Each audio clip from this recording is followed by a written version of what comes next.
నమస్కారం. My farming my passion daily market updates కు స్వాగతం. కర్ణాటకలో ఖరీఫ్ పెసల సేద్యం ప్రారంభమైంది.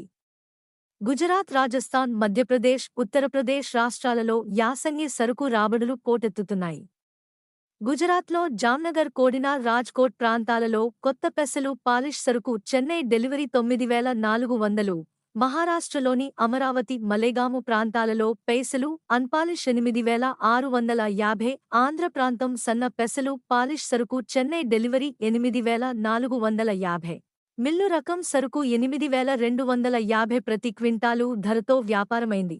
మధ్యప్రదేశ్లోని పిపరియా, ఖిడికియా, టిమ్మరాణి, హోసంగాబాద్, జబల్పూర్, కరేలి మరియు పరిసర ఉత్పాదక కేంద్రాలలో కలిసి ప్రతిరోజు 15 నుండి 18,000 బస్తాల కొత్త పెసల రాబడిపై 6,500 నుండి 7,800, ఇండోర్లో 8,000 నుండి 8,050 ప్రతి క్వింటాలు ధరతో వ్యాపారమైంది.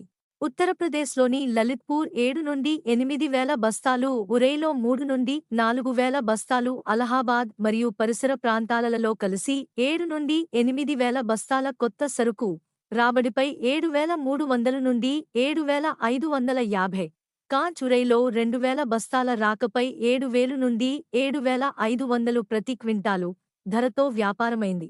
ఆంధ్రప్రదేశ్లోని పొన్నూరులో కొత్త పెసలు పాలిష్ సరుకు 8,650, అన్పాలిష్ 8,500, విజయవాడలో పప్పు నాణ్యమైన సరుకు 11,300, మీడియం 10,900 మరియు రాజస్థాన్ పప్పు బెంగళూరు డెలివరీ 10,200 నుండి 10,500, కర్ణాటక ప్రాంతం పప్పు 10,400 నుండి 10,700, కల్బుర్గిలో పెసలు 7,500 నుండి 9,200, పప్పు 10,800 నుండి 10,900, రాజస్థాన్లోని మెడతా, సుమేర్పూర్, కోటా ప్రాంతాలలో పెసలు 6,000 నుండి 8,350, నోఖాలో ప్రతిరోజు 200 బస్తాల రాకపై 5,700 నుండి 6,400, జైపూర్లో 7,500 నుండి 8,600, పప్పు 9,900 నుండి 10,500 ప్రతి క్వింటాలు ధరతో వ్యాపారమైంది. ఇలాంటి మరెన్నో డైలీ మార్కెట్ అప్డేట్స్ కోసం వీడియోను లైక్ చేయండి, షేర్ చేయండి మరియు మన ఛానల్ను సబ్స్క్రైబ్ చేయండి.